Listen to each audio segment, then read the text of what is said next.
Bienvenue à la conférence midi. Mon nom est Myriane Rousseau, je suis présidente du conseil multidisciplinaire. Tout d'abord, on est en mai et mai, c'est le mois de la reconnaissance au CIS de Chaudière-Appalaches. Donc, le CM représente les 4000 technologues et professionnels en santé et services sociaux. Donc, je veux vous adresser quelques petits mots là, pour vous dire que votre rapport est inestimable là, pour l'organisation. Vous êtes des personnes bienveillantes. Vous avez à cœur la santé, et la santé et le bien-être de nos usagers. Merci d'être là pour eux. Donc, ce midi, on a organisé une conférence midi pour faire la promotion du répertoire des expertises. Donc, le CM est en collaboration avec la DSM, l'équipe volet pratique professionnelle. J'ai mis dans la conversation le lien intranet pour faire des demandes là, pour consulter des personnes là, qui ont une expertise là, au CIS là, au sein de ce répertoire. Fait que vous avez la place là, pour faire vos demandes. Ensuite, la conférence aujourd'hui est donnée par Ariane Tosti et Lydia Clara Pelletier. Les deux sont orthophonistes là, à l'ADPEDAR. Elles viennent de nous parler du rôle de l'orthophoniste pour la clientèle adulte. Donc, on va les laisser présenter leur conférence. Puis, à la toute fin, on prendra les commentaires et questions. Et on vous passera également là, une petite évaluation là, de la conférence midi. Donc, je laisse la parole à Lydia, Clara et Ariane. Donc, bonne conférence. Merci. Ariane, tu veux te présenter en premier ou? Je peux y aller. Donc, bonjour tout le monde. Premièrement, merci d'être là. Le mois de mai, c'est aussi le mois des premières chaleurs et des premiers rayons de soleil. Fait que merci d'avoir accepté de prendre votre midi pour écouter la conférence. Donc, c'est ça. Moi, je m'appelle Ariane Tosti. Je suis orthophoniste normalement à l'URFI de Charny, puis à la clinique externe de l'hôpital à l'Hôtel-Dieu de Lévis. Présentement, je remplace là, sur des étages à l'Hôtel-Dieu de Lévis. Donc, une mission un peu plus hospitalière en soins aigus présentement. Donc, bonjour tout le monde. Mon nom, c'est Lydia Clara Pelletier. Je suis orthophoniste là, au Centre de réadaptation de Charny. Je fais présentement là, 3 différents départements. Là, donc, je fais de la clinique externe habituellement là, avec Ariane. Je fais de la suppléance à la communication, puis la RFI externe, là, donc clientèle AVC. Fait que, veux-tu que je partage le... Ouais, tu peux y aller. Ce sera pas long.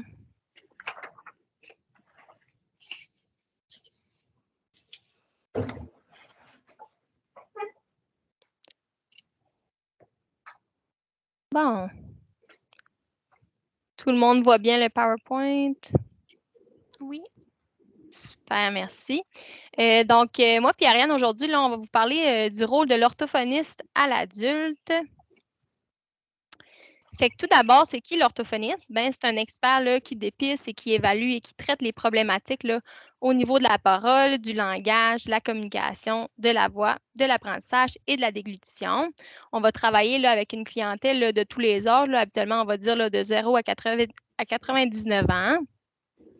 On va travailler là, dans différents milieux, là, comme par exemple, là, surtout avec la clientèle plus enfant, au CLSC, à protection de la jeunesse, les CPE, les écoles, les cégeps. Puis plus à l'adulte, on va trouver aussi là, le milieu hospitalier, le centre de réadaptation, là, le CHSLD, puis il y a aussi les secteurs privés et en recherche.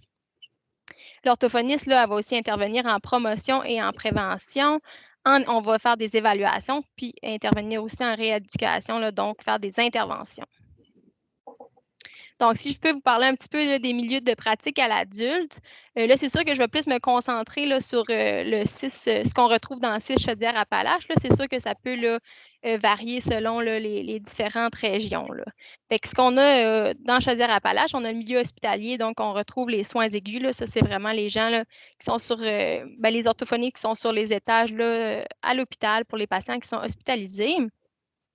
Puis on a aussi là, la clinique externe, là, dont moi et Ariane, là, on travaille présentement. Là, c'est sûr qu'habituellement, c'était là, à l'Hôtel-Dieu de Lévis, là, mais maintenant, on voit nos clients là, au centre de réadaptation de Charny.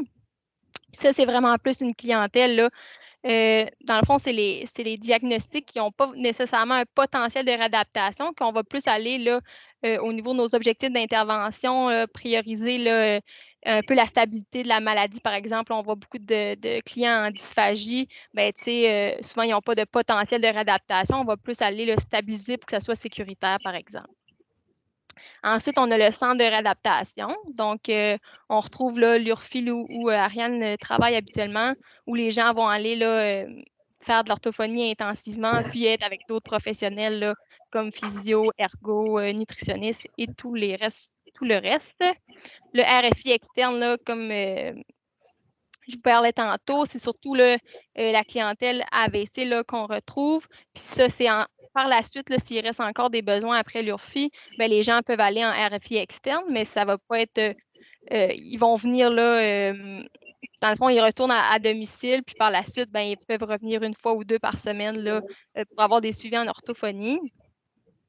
Par la suite, là, on a neurotraumatisme, donc les gens qui ont eu des TCC, on voit aussi cette clientèle-là. Puis, il y a aussi la suppléance à la communication, là, donc souvent des maladies dégénératives là, où on va offrir là, des outils là, pour aller suppléer la communication, là, comme par exemple des iPads ou des amplificateurs vocaux. Et les autres, ben, on a le CHSLD. Il n'y a pas d'orthophoniste qui fait du temps plein là, au CHSLD. On va plutôt aller là, par l'entremise là, de d'autres départements, là, comme par exemple en suppléance à la communication, on va aller là, au CHSLD. Il y a aussi des orthophonistes qui peuvent travailler à l'adulte là, au privé, puis en recherche et en enseignement. Donc, plus concrètement, là, c'est quoi que nous, on évalue en orthophonie? Bien, tout d'abord, on évalue la communication et le langage. Donc, c'est quoi la communication tout d'abord? Bien, c'est un échange d'informations entre les individus à l'aide d'un système de symboles, de signes ou de comportements. Donc, la communication, c'est vraiment tout ce qui est paroles, gestes, les expressions faciales, les mouvements corporels, donc tout ce qui peut inclure, qui va nous permettre là, de transmettre un message. On a aussi le langage. Donc, le langage, c'est un moyen d'exprimer une idée, une intention, un message par des symboles abstraits qui sont combinés là, de façon variée. Puis, on a plusieurs là, composantes qui font partie du langage. Donc, tout d'abord, on a la pragmatique. La pragmatique, c'est vraiment la façon dont on va utiliser notre langage. Donc, on va s'adapter là, vraiment à notre interlocuteur ou à notre contexte là, selon les situations dans lesquelles on va se retrouver. Donc, par exemple, on ne va pas parler de la même façon à nos collègues que, par exemple, à nos amis. Là. Au niveau de la syntaxe, c'est vraiment là, au niveau de la structure des phrases. Sémantique et lexique. Lexique, là, c'est vraiment les mots d'une langue, puis la sémantique, c'est les sens, la signification que les mots peuvent avoir. On retrouve aussi la morphologie, donc ça, c'est vraiment là, la formation des mots, donc comment sont formés les mots, soit avec des préfixes, avec des suffixes. Puis on a aussi la phonologie, donc ça, c'est la façon là, dont les sons sont organisés là, pour transmettre un message. Puis plus concrètement, là, comment on va aller évaluer ça? Bien, c'est en compilant là, des erreurs et des productions là, dans les différentes modalités. Donc, une des modalités, c'est au niveau de la compréhension. Donc, on va aller voir là, si le client il comprend bien au niveau des mots, au niveau des phrases. Est-ce qu'en allongeant les phrases, ben, il comprend quand même bien ce qu'on lui dit? Si on lui donne des consignes, soit simples ou complexes, là, est-ce que si on met plus d'éléments dans nos consignes, ben, est-ce que c'est toujours bien compris ou c'est plus difficile? Au niveau du discours, est-ce que le client comprend bien là, ce qu'on lui dit là, dans la vie de tous les jours, par exemple? Et au niveau de la pragmatique, ben, un exemple là, bien concret, ben, est-ce que le patient il comprend l'humour ou le sarcasme, par exemple? Au niveau de l'expression, on va aller évaluer au niveau de l'expression, donc comment le patient s'exprime. Au niveau du mot, est-ce qu'il fait des erreurs là, au niveau des mots? Est-ce qu'il va ajouter là, certains sons? Fait qu'on regarde tout ça. Au niveau de la phrase, est-ce qu'il s'exprime là, avec des phrases là, qui sont bien structurées, par exemple? Au niveau du discours, est-ce que son discours il est cohérent? Est-ce que ça fait du sens? Ou est-ce qu'on ne comprend pas du tout là, ce qu'il veut nous dire?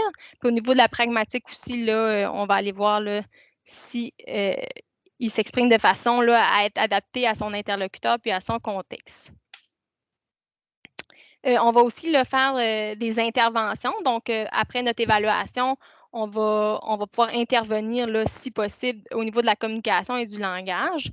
Donc, on a la rééducation et la compensation. La rééducation, là, ce qu'on veut vraiment, c'est rétablir le fonctionnement là, cognitif. Là. Souvent, on va dire ça au niveau des AVC. Là, on veut revenir à ce que le patient, là, ses habiletés, ce qu'il y avait avant l'AVC. Fait que ça, c'est plus au niveau de la rééducation.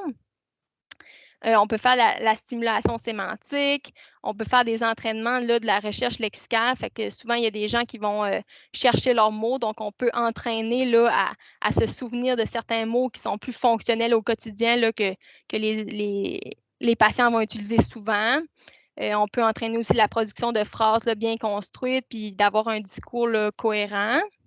Puis ce qui est très important en rééducation, là, c'est vraiment là, de travailler sur la prise de conscience des erreurs par le patient. Donc, souvent, on a des clients là, qui ne sont pas nécessairement conscients de leurs difficultés. Puis ça, c'est bien important là, parce que si on va aller rééduquer, bien, il faut absolument là, qu'ils prennent conscience là, de leurs difficultés. Sinon, on ne va pas avancer là, dans les interventions.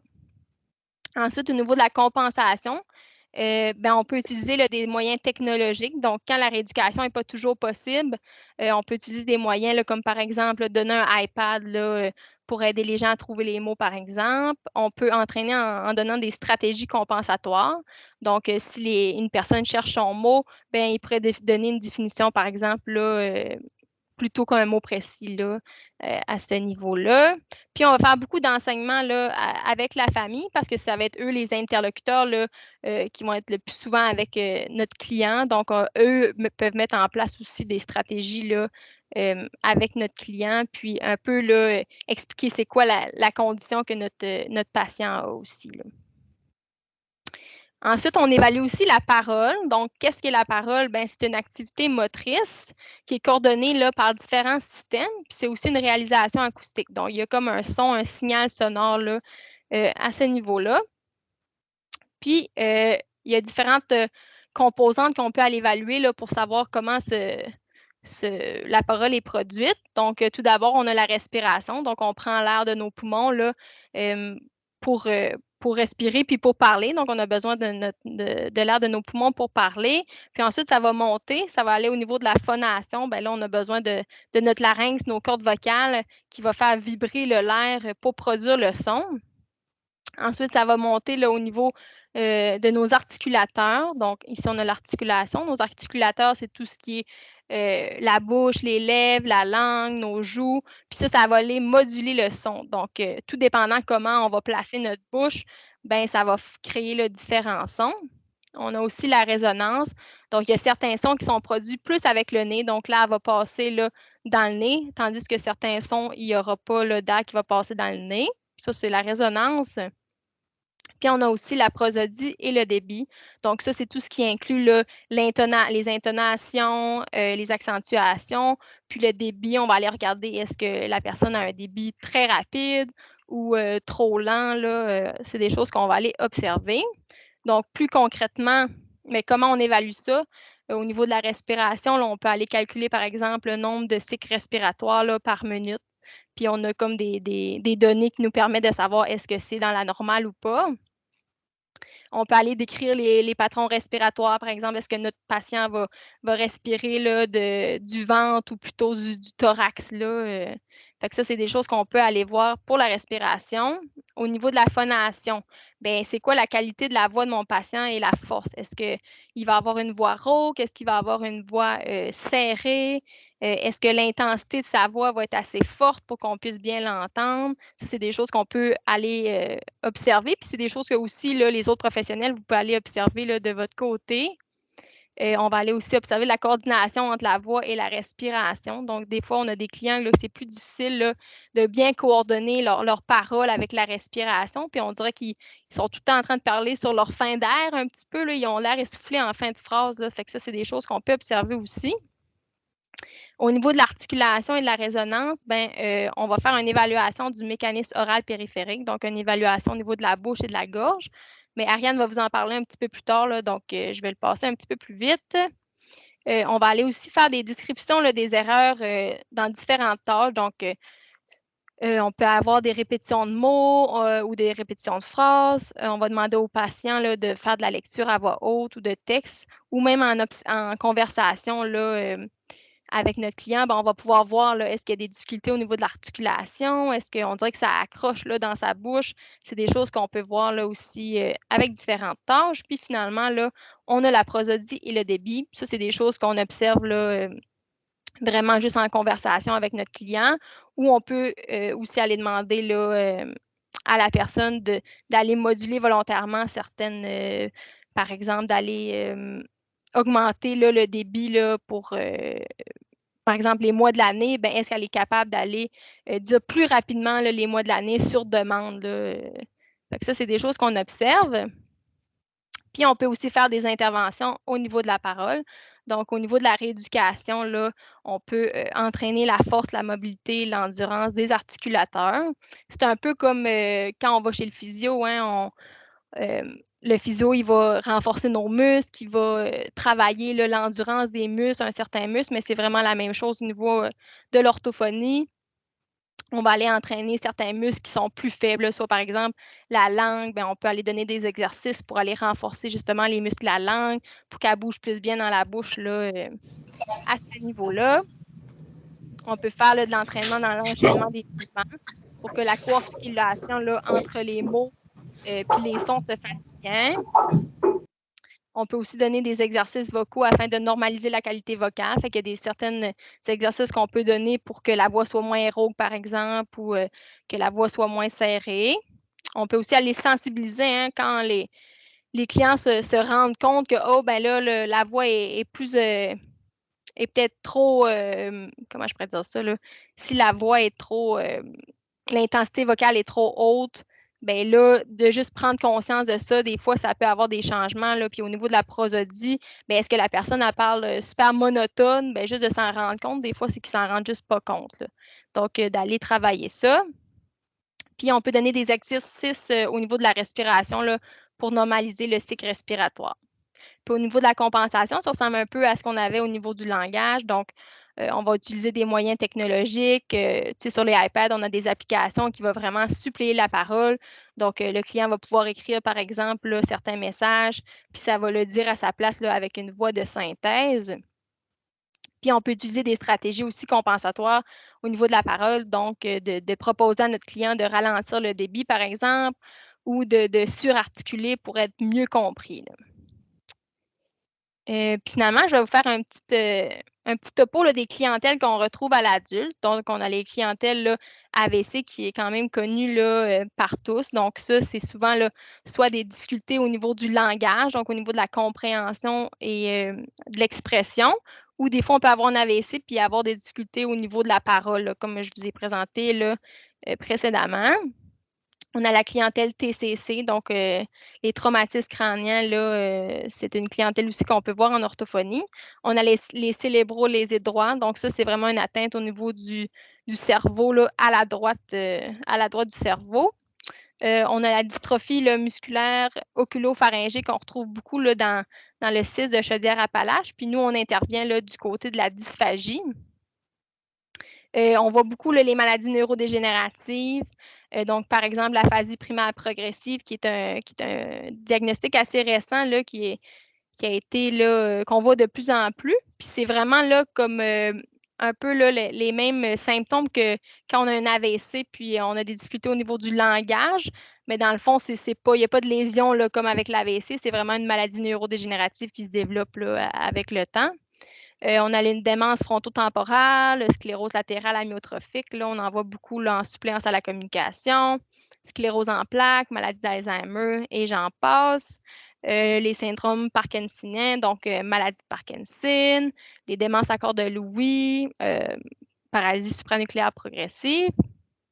On voit aussi des gens avec des tumeurs cérébrales en cancérologie, donc tout ce qui est cancer de la bouche et de la gorge. Les paralysies cérébrales, puis tout ce qui est les atteintes là, physiologiques oropharyngées. Donc, si j'ai des gens qui ont des lésions au niveau des cordes vocales, qui ont des nodules, là, nous, on peut aller avoir un impact là-dessus, là, faire une réadaptation là, au niveau de la voix. Donc, je passe la parole à ma collègue Ariane. Bonjour! Donc, c'est ça, moi, j'aime me concentrer un peu plus, là, Lydia Clara vous a parlé du volet plus de communication, parole. Moi, j'aime me concentrer un peu plus là, sur la dysphagie. Parce qu'effectivement, les orthophonistes, ben, on parle puis on mange avec les mêmes structures.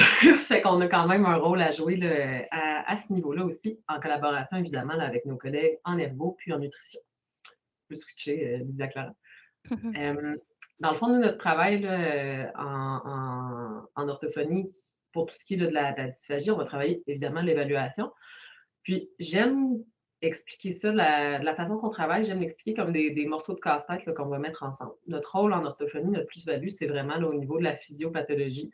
Donc, c'est quoi les difficultés, documenter les difficultés du patient, c'est quoi, qu'est-ce que lui nous rapporte, qu'est-ce qu'on observe concrètement au repas, puis qu'est-ce qu'on observe concrètement là, au niveau des structures. Donc, pour tout ce qui est là, de ce que le patient nous rapporte, on va faire une anamnèse, là, un peu comme on ferait avec n'importe quel diagnostic. C'est certain qu'on va se concentrer là, un peu plus sur certains éléments. Là. Donc, la durée des repas, par exemple, ça peut être un bon indice là, pour documenter les difficultés, voir aussi la motivation du patient lors des repas. Tout ce qui est là, aussi au niveau de la perte de poids, tout ça, bien, évidemment que nous, on ne fait pas grand-chose avec ces informations-là. Mais si on a un patient qui nous dit ben, j'ai perdu 20 livres en 3 mois, ben, moi, je vais faire un 800 nutrition là, pour qu'il soit vu là, auprès de la bonne professionnelle pour ça. On va documenter là, évidemment tout ce qui est des infections pulmonaires, là, donc c'est quoi l'historique qu'il peut avoir à ce niveau-là. Tout ce qui est de la médication aussi, c'est quelque chose d'intéressant parce que parfois la dysphagie va pouvoir être causée par un effet secondaire de la médication. Par exemple, des médicaments qui vont vraiment assécher la bouche, bien, ça va faire en sorte que certains aliments sont plus difficiles là, à avaler par la suite.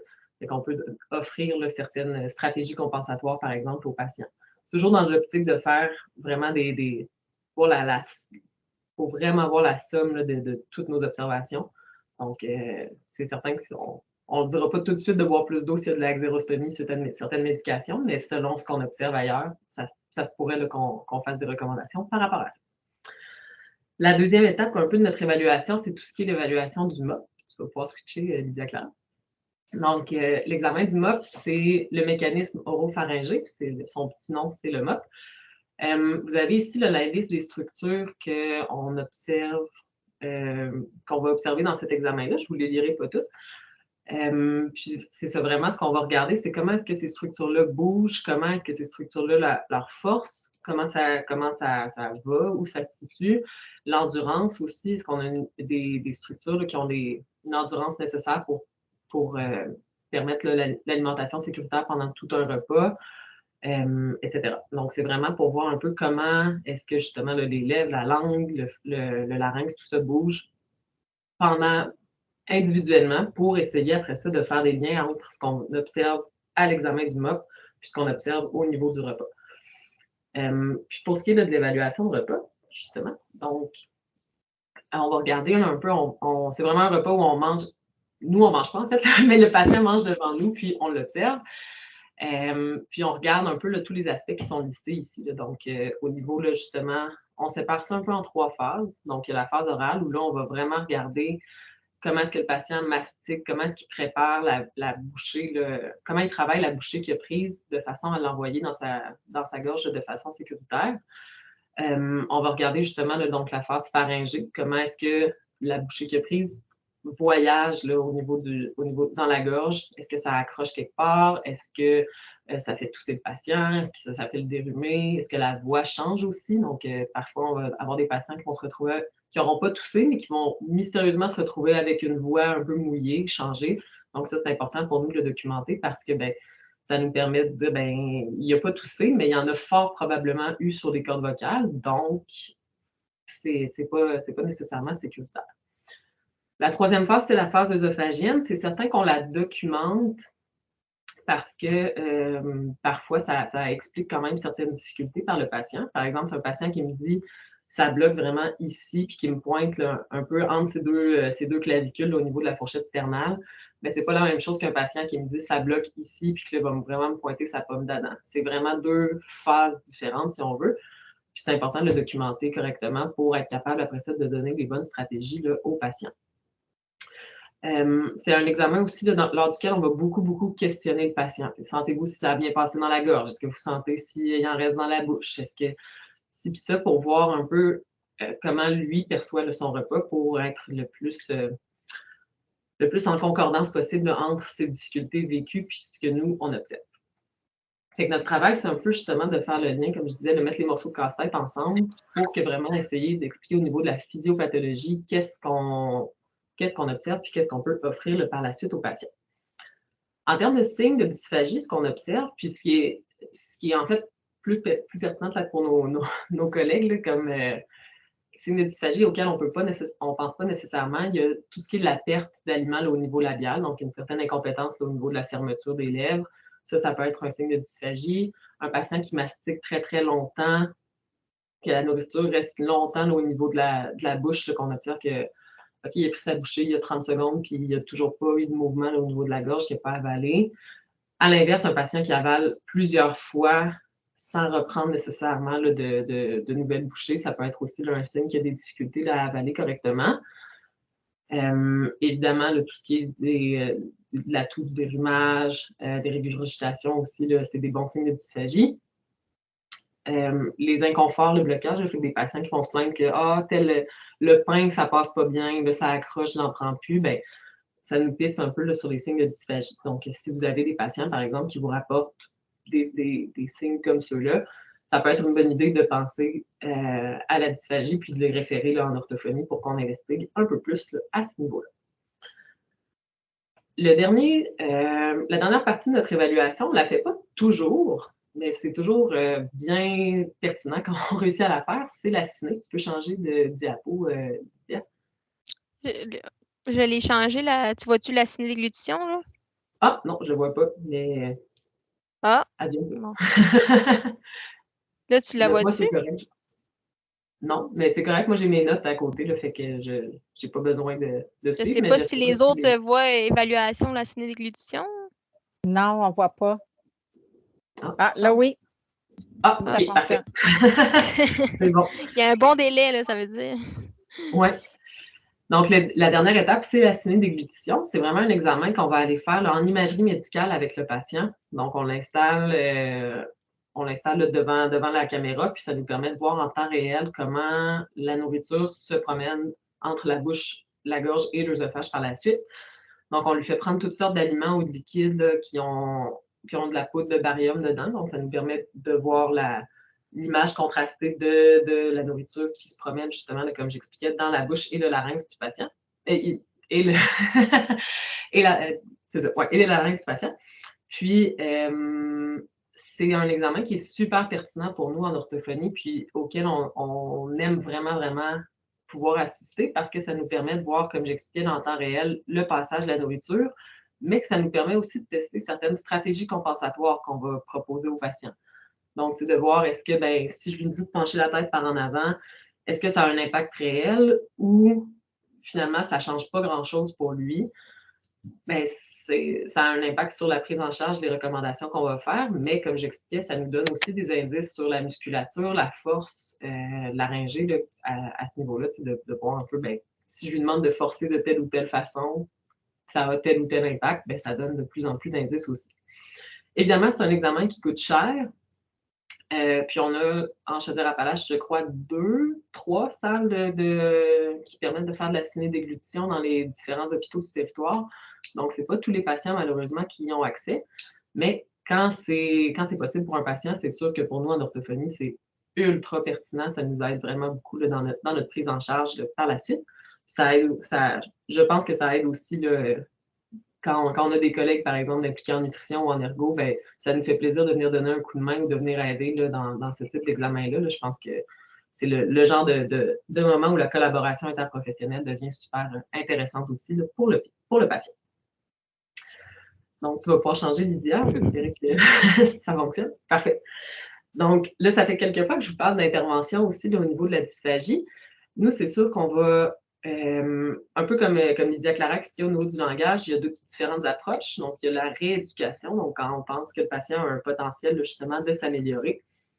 L'objectif, c'est vraiment d'aider au niveau de la physiologie, de la déglutition, pour permettre de reprendre des aliments qui sont qui ont été retirés ou interdits là, suite à un AVC, par exemple, ou un TCC, mais de réintroduire certains aliments là, parce que la dysphagie progresse bien grâce aux exercices. Donc, on va faire du renforcement musculaire, on va proposer certains exercices, donc exactement comme en physiothérapie, là, comme ce que Lydia expliquait, là, quand on va en physio et qu'il nous dit ben, fais tel exercice, c'est la même chose qu'on fait en orthophonie pour essayer justement de renforcer la musculature de la gorge. Parfois, on va faire des manœuvres aussi pendant la déglutition pour la sécuriser. Donc, par exemple, se dérumer après avoir avalé. Si un patient a des sécrétions dans la gorge, mais le fait de se dérumer, ça les fait remonter, on les ravale, elles sont gérées. L'autre type d'intervention qu'on va faire, c'est des approches un peu plus compensatoires. Donc, quand on veut régler la dysphagie le plus vite possible, quand il faut, par exemple, suite à une reprise alimentaire, on sait que ce n'est pas parfait, mais on peut essayer de certaines stratégies compensatoires pour que dans l'immédiat, ce soit correct, mais ce n'est pas quelque chose qui va avoir un impact nécessairement là, sur la progression de la dysphagie. Donc, à ce moment-là, on va parler plus de modifications au niveau de la posture, souvent en collaboration avec l'ergo aussi quand les patients sont en fauteuil roulant. Donc, c'est pencher la tête par en avant, par exemple, tourner la tête du côté d'une corde vocale qui serait paralysée, des choses comme ça. On va modifier aussi parfois la présentation des aliments. Donc, d'alterner entre le solide et le liquide quand on veut favoriser justement la vidange au niveau oral, ralentir le rythme de l'alimentation en prenant par exemple des cuillères à thé, des choses comme ça. Puis la modification de texture aussi, là, qui est une des stratégies compensatoires les plus communes, je dirais, là, suite par exemple à un AVC ou un TCC, parfois dans le contexte de maladies dégénératives. Les modifications de texture, c'est certain que c'est le genre de choses qu'on va faire en collaboration. Donc, il y a des travaux qui ont été faits au CIS de Chaudière-Appalaches. Tous les professionnels impliqués en dysphagie, l'ergo, la nutrie, l'orthophoniste, peuvent faire une modification de texture. C'est certain que pour la prise en charge du patient, le mieux, c'est que tout le monde se parle dans ce temps-là pour qu'on donne la meilleure texture possible en fonction de, oui, sa physiopathologie, mais aussi, je ne sais pas, ses besoins en hydratation, par exemple, ou sa capacité à prendre un ustensile. Puis, c'est sûr là, qu'on veut aussi éviter là, le double message ou les erreurs, donc on se parle et tout va bien, là, en général, à ce niveau-là. Donc, c'était pas mal ça là, pour la présentation qu'on avait pour vous aujourd'hui. C'est sûr qu'on a du temps là, pour une brève période de questions, je pense. Myriam, je ne sais pas combien de temps qui était alloué. Donc, si vous avez des questions, quoi que ce soit, ça va nous faire plaisir là, de répondre, Lydia et moi. Oui, on a certainement une dizaine de minutes devant nous là, pour des questions ou des commentaires, peu importe. Moi, j'aurais une question pour vous. Oui, c'est Steven. Oui, c'est ça. Dans le fond, là, moi, c'est pas mal job avant parce que nous autres, on vous voyait en des comme ça. Excuse-moi, Steven, est-ce que tu comprends, Ariane? Parce que pour mon cas, c'est limite un peu, mais ça va. On a de la misère à comprendre. Peut-être tu aurais essayé. Oui, je vais m'essayer. Là, dans le fond, j'ai appris que vous avez deux gros volets. Le volet, entre autres, cinéfication, c'est que vous pouvez voir le volet plus au niveau de la communication. C'est là que vous travaillez le plus souvent avec les patients. Parce que moi, je ne savais même pas qu'il y en avait deux. Je pensais que c'était plus vraiment au niveau de l'églutition que vous travaillez. Malheureusement, je pense que j'ai juste compris le début puis la fin de la question, mais pas le entre-deux. Il parlait de deux volets. Dans le chat, puis on pourra répondre. Steven, est-ce que tu pourrais écrire ta question dans le chat, s'il te plaît? Je le trouve. C'est la première fois que je dis dans l'interview. Je vais l'écrire, vous pouvez répondre à d'autres personnes avant. OK, merci. Il y a Hélène là, qui a parlé, belle présentation. Là, je vais fermer son micro. Paul qui pose la question, quelle est la trajectoire pour faire une demande? Ça, c'est une bonne question. Ça dépend beaucoup du diagnostic du patient. Donc, s'il part de l'hôpital, ben là, ça suit la trajectoire souvent AVC. Si on veut référer un patient en clinique externe, souvent, ça va passer là, par Marie-Claude Breton à l'Hôtel-Dieu de Lévis. Donc, il faut remplir une requête de service professionnel, l'envoyer à Marie-Claude, là, qui est notre agente administrative. Vous pouvez aussi me la faire parvenir à moi là, par courriel ou par courrier interne. C'est un peu moi là, qui a la responsabilité de la priorisation aussi de la liste d'attente, tout ça. Là, donc, ça va me faire plaisir de gérer ça. Ça fait que ça, c'est tout ce qui est justement le plus en centre de réadapte, le NT, le NT suppléance à la communication, ça va passer un peu par le même, pas le NT, pardon, juste la suppléance à la communication, ça va passer un peu par le même principe. Tu me corrigeras, Lydia Clara, là. Donc, requête de service professionnel, puis on spécifie qu'on a besoin là, en suppléance à la communication. Ça passe par le guichet d'accès, là, par la suppléance à la communication. Là, fait que... Merci. Il n'y a pas d'autres questions. Steven n'a pas. Ah oui, ça rentre. Fait que j'ai la question de Steven. Entre les deux volets, celui déglutition ou phonation, travaillez-vous le plus souvent avec les patients? Lequel le plus difficile à travailler autant pour voir que pour les patients? Autant pour la voix que pour les patients. Je pense que c'est autant pour vous que pour les patients. Vous que pour les patients. Bon, vas-y, Ariane. Ça dépend en fait des programmes dans lesquels on est. Je pense à mes collègues en suppléance à la communication là, qui font pas vraiment de dysphagie si souvent que ça. Nous, c'est certain, Lydia Clara et moi, je pense qu'on est 50 à 75 du temps en train de faire de la déglutition plutôt que justement là, de la parole ou communication. Mais ça dépend vraiment là, de la problématique du patient et du milieu dans lequel on travaille. Pour ce qui est de la difficulté, c'est une bonne question.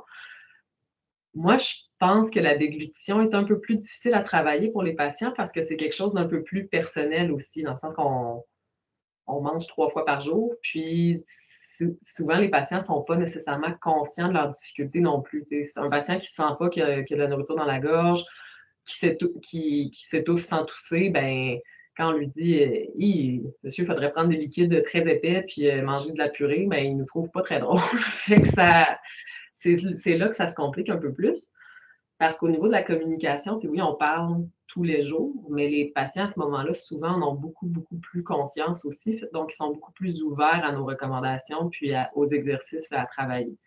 Fait que je dirais que pour les patients, c'est plus dur. Pour peut-être la déglutition, pour nous, ça n'a pas vraiment d'impact l'un ou l'autre. Tu sais, des fois, le langage va être un peu plus dur à travailler parce que, ben, en termes de thérapie, ça prend un peu plus de temps puis de jus, puis il faut y penser, puis penser à nos stratégies, comment est-ce qu'on va aller travailler ça.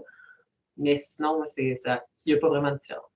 Lydia, je ne sais pas toi, ce que tu en penses aussi? Ben, comme tu as dit, je pense pas qu'il y a de différence. Puis, tu sais, des fois, ça se ressemble, c'est vraiment des programmes d'exercice qu'on va donner. Puis, c'est juste différentes choses qu'on va travailler. Mais c'est vrai qu'avec les clients qu'on a, souvent, la dysphagie est un petit peu moins bien prise dans le sens que nos programmes, tu sais, des fois, ça va être plus difficile d'intégrer ça à leur routine parce que c'est très demandant. Puis, comme Ariane disait, c'est 3 fois par jour manger, tandis que la parole, ben, les gens, souvent, ils vont vouloir vraiment travailler ça, puis ça les dérange au quotidien. Fait que non, je pense que. Puis, tu sais, comme que tu l'as dit, Ariane, moi, de mon côté, ça ne change pas grand-chose de ce que je travaille. Là, fait que. Je vois qu'il y a Christine qui demande là, dans quel contexte on réfère en orthophonie au niveau de la déglutition versus en nutrition. Je dirais ça, en fait, ça dépend un peu de ce qu'on observe. C'est que il y a trois professionnels qui sont capables de faire la déglutition, les orthos, les nutris, les ergos. La différence de référence, c'est vraiment je pense, quand au niveau de la physiopatho, on veut pouvoir l'expliquer, ben, le rôle de l'orthophoniste va être un peu plus prépondérant à ce moment-là. Donc, on va pouvoir donner vraiment des exercices, des recommandations au niveau de la posture, de justement, comme j'expliquais, la séquence d'alimentation, tout ça. Moi, je pense, dans mon monde idéal, dès qu'il y a de la dysphagie, on référerait aux 3 spécialistes, puis on on pourrait en discuter. Il y aurait une prise en charge commune par la suite. Je comprends qu'on ne vit pas dans ce monde-là, malheureusement, puis qu'on est juste 8 orthophonistes en Chaudière-Appalaches. Mais ma réponse simple, c'est certain que je suis biaisée par ma profession, c'est que dès qu'il y a de la dysphagie, on réfère en ortho, puis après ça, en collaboration avec la Nutri, ben on verra si c'est si pertinent que ça qu'on reste impliqué ou quel bout de chemin peut être fait par quel professionnel. Mais c'est sûr que d'emblée, j'aurais tendance à dire que tous les patients peuvent bénéficier d'un suivi en ortho parce que on peut donner justement des recommandations de l'aide, soit des stratégies compensatoires ou une approche plus rééducative. Ariane, tu as bien dit 8 orthophonistes pour la clientèle adulte, hein? Oui, exact. Oui, ils sont plus que ça en pédiatrie, mais en ortho, on est juste 8. Oui, tu as vu la question, hein? C'est Frédéric qui posait combien il y a d'orthophonistes là, au 6 de Chaudière-Appalaches. Tu le sais-tu en pédiatrie à peu près? Pas du tout. Moi non plus, je ne sais pas. Un petit peu plus que nous, mais ça ne va pas tant plus que ça. Là. Je sais pas. OK.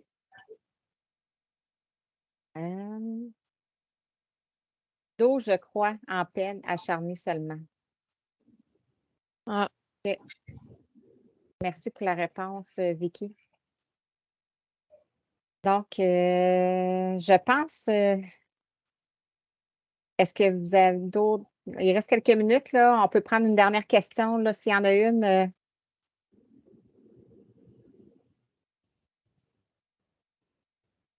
Non. Ça va. En tout cas, Ariane, tu l'as dit au début de la conférence, hein, il fait beau aujourd'hui, il fait chaud. On est quand même chanceux. Il y a eu une 50aine de personnes là, qui se sont joints là, à la présentation.